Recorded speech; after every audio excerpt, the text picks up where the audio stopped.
Good evening, good evening, and welcome to a new edition of Urban Sentinel Live. I'm your host, Reggie Kearney, and I want to welcome everybody to the Urban Sentinel Live show, which is a spinoff of the magazine, Urban Sentinel Magazine. And what we try to do, we try to interview people that have been in the magazine or going to be in the magazine or just doing good things. So tonight I have with me Miss Arielle Davis. Hey, I'm tough on names now. Who's a great, phenomenal entrepreneur. Okay, she knows what she's doing. Girl, getting them coins. Okay, so I am so glad to be able to sit down and talk to her tonight. So Arielle, how are you doing this evening? I'm well. How are you? I'm doing just fine, just fine. Trying to stay warm. I tell you, it's been rough couple of weeks in our area. So, I'm just trying to stay ahead of the Iceman, and trying to stay warm and everything. So, look, Ari, I appreciate you taking time to out your busy schedule to sit down with us and sit down with our viewers to just talk about your journey, to get some nuggets from you because I know it's probably some people on here that want to know more about your business and probably how they can get in business and how you've been able to sustain yourself during these crazy times we're in with the pandemic. So the first question I want to ask you, what made you decide that you wanted to be an entrepreneur? You know what? I actually entered entrepreneurship with by accident, I guess. I never even imagined that I would work for myself, start a business or anything like that. When I was 19, I pretty much thought I had everything all figured out. I had a 2-year college scholarship, to Virginia Commonwealth University, and I was going to be a forensic biologist, and that was just it. My life was planned. And then 2 years later, I just realized like I'm really bored. I'm not fulfilled. I'm doing this for everybody but me, and I just decided that I was gonna step out on faith and do something that made me happy.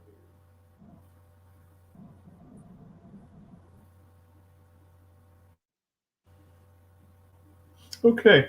Look, for the viewers, we're having a few technical issues tonight. It seems like the screens keep freezing so please bear with us, okay?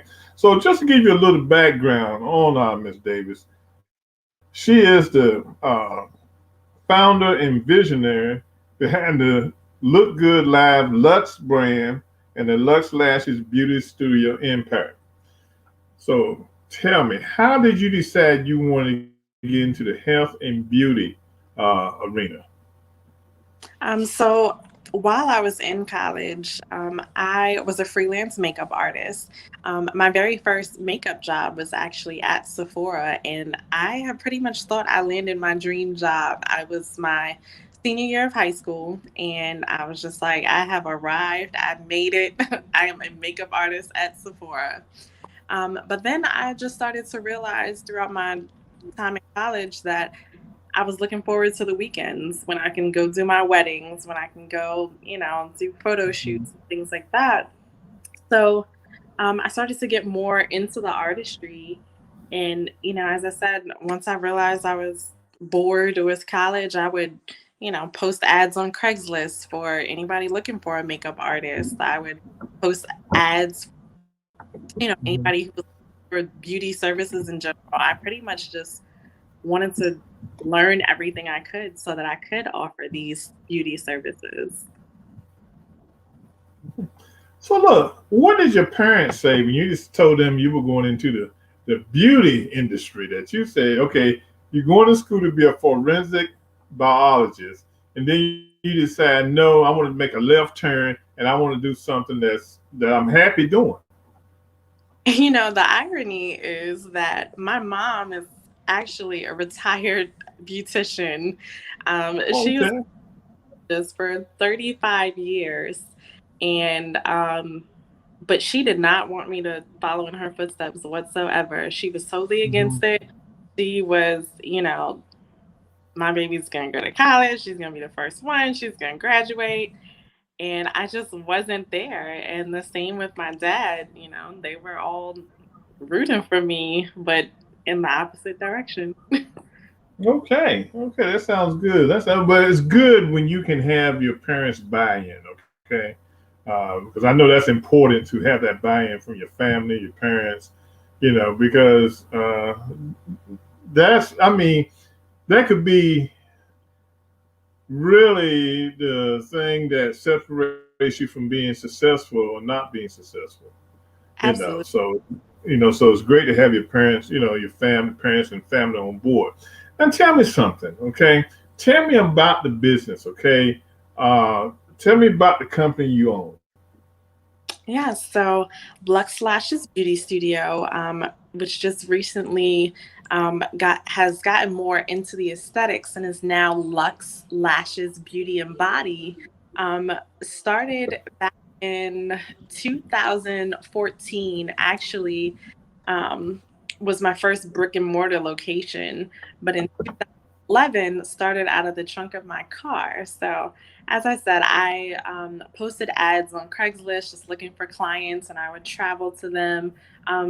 Facebook had probably just started to become popular, so I would use social media as well. Hmm. But I would just travel to clients, and it was literally just a word of mouth business. I didn't have any money for advertising. I had a little portable massage table that I would just fold up and put in the trunk of my car. That was actually the only thing Hmm. that could fit in my car, and it weighed my little hoopty at the time down. But that's what I did. I literally traveled to my clients and just build this clientele that was starting to become so big that I actually needed a location to work in. There was no way Hmm. that I could decide like, okay, this day of the week I'm going to be on this side of town, and it was kind of just whenever those clients called. So um, in 2014, I found my first studio. It was a little 200 square foot studio. It was one room, and that's where I lashed my clients. I did their makeup. And just 1 year later, after being in that studio, um, I found help. I got my first employee, and I hired her as a lash technician as well. And then we realized we both can't fit in this studio, us and Hmm. two. So I was able to expand into another location. So we worked those two studios for about 2 years. And then the clientele just really started to get, um, I mean, it was great. Like, we had a very solid clientele with the wait list. And from there, I was able to move into my first brick and mortar 1,200 square foot studio.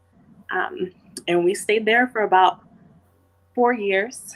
Um, and that was kind of in an area of the city that was just like, wow, you have a studio there.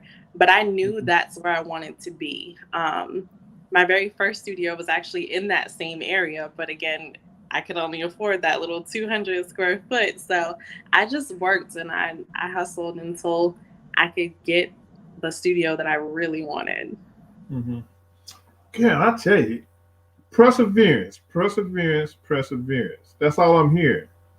Yes. Okay, perseverance. Because you went from the hoop day to a large building, a Yes. large building. So now, how many locations? Now you're in Richmond, Virginia, right? Yes. Okay. So how many locations do you have in Richmond at this So time? we just expanded, and today was just the day that I just can't even wait to go to sleep tonight and just Hmm. breathe. But today was actually our day. We expanded into two studios. Yeah. Okay. Okay. So, do you have any plans to move further north, like into the DMV, into the DC, Maryland, Virginia area? I will tell you that prior to the pandemic, I had so many plans. Hmm. um, I definitely wanted to expand further north. I wanted to expand to, just out west, Vegas and LA, and just all of these places I had in mind where my studios were going to go. And then that happened. Hmm. Are just focusing on the home front right now and just making sure everything's secure. Tony sent me a note saying yes, Vegas, because that's where Tony is. Tony's in Las Vegas. So he's ready for you. Like I told her earlier, use a Gorilla Glue. She'll be okay. But look, tell me something now. You're gonna grow, okay? I can see that already. You're gonna grow. I mean, we got to realize too that we're not always gonna be in this pandemic. Hopefully, now that's the hope. So I know you will, with your perseverance, you will grow into a larger company and everything. So on an average day, how many clients do you have now? You got 2 locations. Uh, they're doing well. So on an average day, how many clients do you all see in both locations combined? I would say on an average day, we usually break it down into weekly, like when I do reporting. So I'll say we see uh, 60 to 80 clients per week, and that's between myself and my 7 tech. I'll tell you, and the thing is, you have hired people, okay? So you are contributing to the community of Richmond, Virginia. You have hired people, you're giving people jobs. I mean, that's got to make you feel good to be able to provide opportunities for individuals in your community. You know, I started when I was 19, and I just hiring someone, I didn't even realize what a big deal that was. And now an adult and a mom and, a business owner, it's like, wow, that was huge. And to be able to provide those opportunities, especially in a time like now, I'm so grateful. Yeah. Now I'm telling you, that's a big deal now. I mean, to be able to have a business, to hire people, that's a real big deal. So how have you maneuvered around this pandemic? How have you, increased your business during this pandemic? So I have definitely been forced to pivot throughout this time. I'll never forget, probably, it was March 23rd that we were in a shopping center. That's where our studio is located. And we were told that at the end of business, that was going to be our last day until further notice. And I just remember thinking, what am I going to do? Like, I had no clue. That's when things started to get a little crazy with the pandemic, and people started to call out of work. They were very afraid. So literally that last day, it was just me in the studio, and, clients were texting me. They're like, hey, I heard it's the last day. Can I come in? And I took them, and I just needed that moment to gather my thoughts and figure out what we were going to do. And that very next morning, At Home Beauty from Lux Lash's Beauty Studio was literally born. We had a new sector of our webpage where you can go online, you can take the COVID pre-screening, and I traveled to my clients' homes. So literally back to my roots to get us through the pandemic. And I didn't know what was going to happen, but I wanted to make sure that not just myself, but my staff would also have somewhere to come back to. And then, also throughout that time, going to clients' homes and, just making them feel a little safer, I was able to, just play on some of the ideas that I had, but actually make them come to life. For example, the lashes that I have on right now, they are part of the lash line that I launched during the pandemic. But what's great about it and what's so unique is that they're being held on by an eyeliner that is an adhesive. So that was something I was able to ship lashes to my clients' doors. They were home, they're, on Zooms all day, but they were able to still feel beautiful. I also launched a line of liquid lipsticks, and we like to call them mask proof because we wear them at work all day. And then let's say I go to grab something for dinner or grab takeout, I take my mask off and my lips are still in place. So those were some things that, came out of the pandemic. Okay, that's great. That's great. Hey, look, I'm gonna tell you, during the summer when things got started, my barber would come to the house. Doesn't look like it, but he would come to the house. We'd be sitting out in the garage. He'd do his haircut. He said, on an average day, he was seeing maybe 10 clients. You know, he was just going to everybody's house because, you know, he still had to make money. I'm saying, like, you know, if you don't mind driving this far to get to my house, hey, come on. You know, so what he would do is try to schedule people locally in the same area so he wouldn't have to make a one trip into the area. So that's good. That's good. So, I don't know. One thing I noticed in the article that we had in the magazine that you are working with training other young ladies in this area about uh, in the beauty industry and what you do.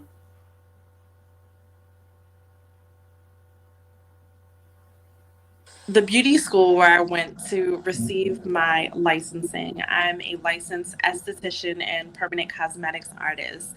I have been able to meet so many women who are just in beauty school, but don't necessarily want to do hair or don't necessarily want to do facials. So, in the state of Virginia, you are able to perform these services as a licensed cosmetologist or esthetician. So, the connections that I have made, I think it really gives people hope. Not everybody wants to do hair, nobody wants to Mhm. do facials, and they're able to step outside the box. Not just doing lashes, but I'm a threading instructor. I do airbrush makeup. So those are things that, people don't necessarily think of when it comes to careers. But I think they kind of see like, wow, she really does lashes for a living. And, that it gives some hope. Mhm. Now you said you have a line of lashes out there. Yes. Okay, so what was the inspiration for creating that line of eyelashes? Yeah, so even though during the pandemic, I launched this at home beauty sector and I was traveling to my Mhm. clients to do their lash extensions, there's a big difference. Those are semi permanent and they're individually adhered one by one to each of the client's lashes. So it takes some time. But I also understood that not everybody was going to be comfortable with me coming into their home. Some people had elderly parents, small children, they're immune compromised. So, um, the whole thought process behind the lashes is something that they'd be able to do on their own with a tutorial video, Mhm. under 3 minutes. And, it's kind of like delivering the lash artist to your door. God, man, you got a video to go along with it. So you Yeah. can really, I'm just amazed at what you have done with your business. How you have thought it out. Okay, we got a pandemic, so I got to figure out how I'm gonna make money. So this little pivot I'm gonna do. I'm gonna start a line of lashes that women can do at home. I'm gonna even give them a tutorial video to go with it. I think that's awesome. That is awesome. That is awesome. And and looking at listeners, this young lady is doing it all. Okay, she's involved in a lot of her community. Um, she's worked in the area of uh, domestic violence with a project called Project Benefit. She's done benefits from Project Empowers Crisis Fund. I mean, you were just so involved. Then she received in May 19th or 2019, she was awarded the Commitment to Excellence Award that was inspired by L. Johnson's inaugural Power Brunch in New York. Okay, for her drive and determination as a female entrepreneur. You got it going on. Thank you. You're doing good. Proud of you. Okay. I mean, you're making some noise in your community. So how does it feel when you're able to give back to causes that are near and dear to your heart? That actually, that's something I honestly can say in the earlier years that I had taken for granted. And now, Hmm. I got the chance to live a little bit and have some experiences, and Hmm. something that I really don't take lightly anymore. You know, like meeting, with the girls at school, at the beauty school, and they're like, hey, do you think I can shadow you? Do you think I can mentor you? Can I come to Hmm. the salon? I just want to watch and see, how it flows and how you talk to people and how your setup is. And I'm all for it because I realized for me, I pretty much had to figure it out every step of the way. And I've Hmm. made a lot of mistakes. And, if I could just help someone avoid, that one thing that I wish I didn't do, but I didn't know any better.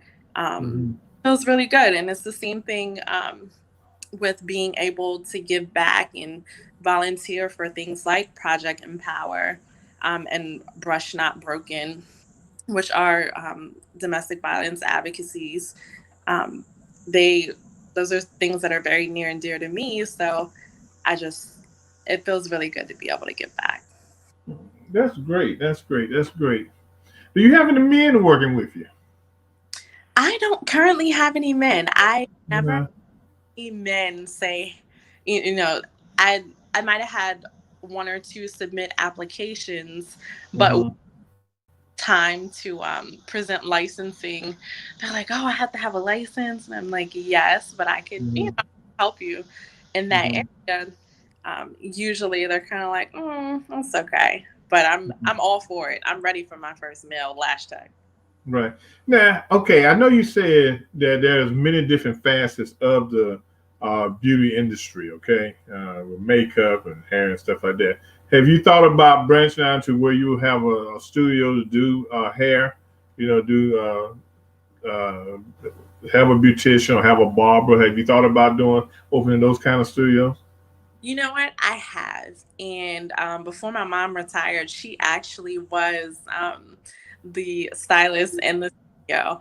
And I will say, one thing that I pride myself on with Lux is making sure that whatever services we offer, we're either like one of the first to do it or it's something that's unique. So if I do have a hairstylist, I want someone who does like extensions that you could only get within like 100 miles of Rich. I just want it to be unique and something that you can't get anywhere, unique and Mhm. innovative. And the same thing with a barber. Like I want someone who can do, basically like a man wig, if someone's balding, or Mhm. I want services that can help people. Like, Yeah. yeah. Because we got this brother in Baltimore, and he's making like he's become a millionaire being able Wow. to do what you call 'em, man wigs or whatever but he has got a business. I read an article on him. Gosh, I can't remember what magazine I read on, what online news service it was. But when I looked at that, he was has made himself a millionaire off of that. I said, what? I was like shocked and surprised. But hey, I don't know. I might have to get one day. I'm losing a little on the top, so I might have to get one myself. Well, look. Life. Okay, so when is the clothing line coming out? I know you done thought about doing a clothing line. You know what?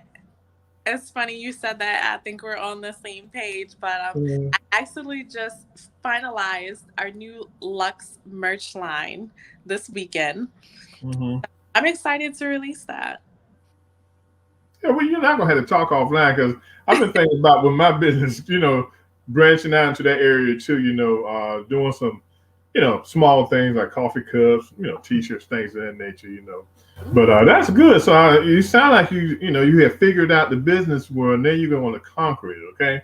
Now, how many African American women are in this business that you are doing? Do you know any other eyelash people in the industry that are African American in the country?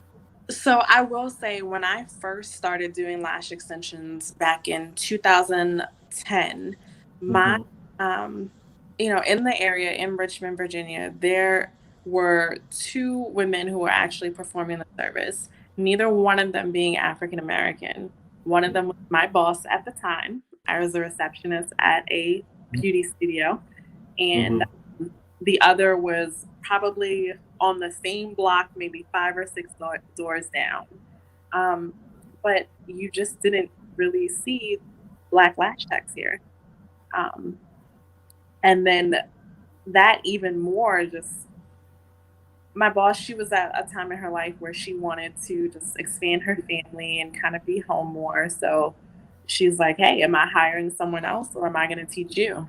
I'm like, "Me, duh." But I didn't really know what I was getting into, Mm-hmm. and I just think I wanted to see some diversity in the field. I really Mm-hmm. did. Now, do you find? I know as an entrepreneur, sometimes you have to put in the hours and the time because your business, and at the end of the day, if the money doesn't come to them registers, you got a concern and you got to make sure things are happening. How have you been able to balance your business with your personal life to be able to take off some afternoon and say, okay, ladies, I see y'all later. Y'all lock up, take care of everything. I'm gonna try to spend some time with my family today. How have you been able to do that? To be completely honest, I will say in the past year or two, I have finally been able to say that. I have a 3-year-old daughter, and so the balance, I would say, when I found out I was expecting, that was literally the height of my career. I had just gotten keys to my 1,200 square foot brick and mortar, and I'm like, I have no idea what is getting ready to happen. So that was one of the things that actually just uses my motivation because I wanted to try to be a full-time mom one day and, not have to work all the time. Mm-hmm. So I definitely am grateful for my support system. Mm-hmm. My mom has been phenomenal just from that time that I found out I was expecting up until now. Like, just having that support system that puts up with your crazy hours. And, sometimes I would come home from work at the beginning and I'd be so tired. And just the smallest things, like my daughter would be tucked in. You know, I've gotten her a few times before she actually went to sleep. But, um, that part was done for me. And I don't know how much more I could thank her. Mm-hmm. So, have you done any celebrities? I would say not celebrity like television celebrity, but one of our I like to call my clients local celebrities. A lot of my clients in this area are they own, they're bosses. These chicks are CEOs. Mm-hmm. I have clients who own some McDonald's chains. I have some who own whole, plastic surgery offices. They are definitely professionals. So Great, they're great. our celebrities. Mhm. So, what kind of advice can you give to someone who's thinking about getting in business? Uh, what can you tell them? I would definitely tell them to make sure that you're not just in it for the money and that there's actually some passion behind it.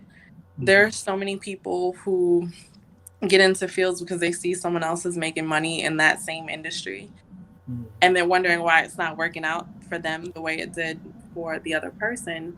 And it's that passion. If I didn't absolutely love what I did, I would have been burnt out a long time ago. Mm-hmm. So definitely have the passion behind it. And you could be successful, but in addition to the passion, making sure your foundation is in order. So, for example, no one taught me how to pay taxes when I, first started my Mm-hmm. business license. What's that? Those things need to be in order as well. And, if your foundation's good, then you can definitely soar. Mm-hmm. Well, maybe you can write a book on the pitfalls of becoming an entrepreneur. Because a lot of people don't know that it's a process. You got to have certain things in place. If you don't, when the state government and the federal government start knocking on your door, you might be in trouble. Because you didn't know you needed to had to pay taxes on your sales and stuff. Or you have to take out certain taxes and pay Social Security in for people that are working for you. It's a lot of stuff you have to know being in business. You can't act ignorant to the fact, well, I didn't know this. You got to find this out because they're gonna still find you for not knowing. So you got to be ready. You got to be on the up and up and ready to go. So yeah, that's a good thing. But I tell you, I'm looking forward to seeing you. I know you're gonna do bigger things. Okay, I already know that because you're in an industry that caters to women, and women love to pamper themselves and take care of themselves, and they want to look good. You know, So I know you're gonna go. You're gonna soar higher. You're gonna climb minimal mountains, and you're gonna see the mountaintops. So I already know that. So I'm looking forward to you coming to the DMV. So we can go into DC and open up a shop in DC or some of the surrounding areas. Of the DC area. And maybe even down into North Carolina, into Raleigh and Durham and places like that. So. I'd love Uh, that. Yeah, the sky's the limit. I see, this, with your type of business, the sky is the limit and everything. So, I know one other thing. Tell me something else. What are those ladies doing in the mall sometimes when you see them little strings, popping on what are they doing?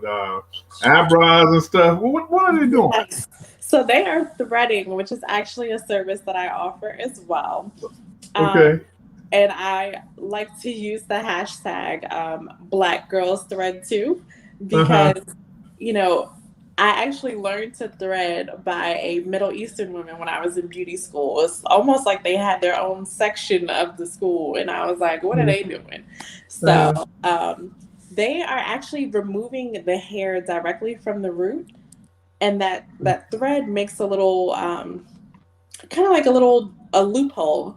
And anything that crosses that path gets taken out from the root. So, compared to waxing, it's hyperallergenic. It's great for sensitive skin.